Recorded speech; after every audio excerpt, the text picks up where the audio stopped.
How to fix on-screen keyboard problem. Hey everyone, this is Rose and I'm here to guide you to fix on-screen keyboard problem. Watch the video till the end, and without any further ado, let's get right into the video.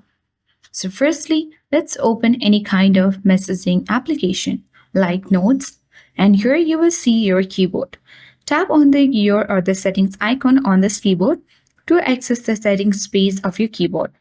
Scroll down. Now locate voice typing and tap on it. Make sure that you toggle the button off.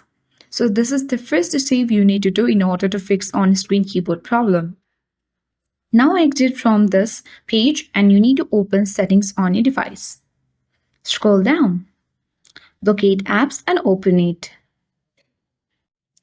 Now select app management.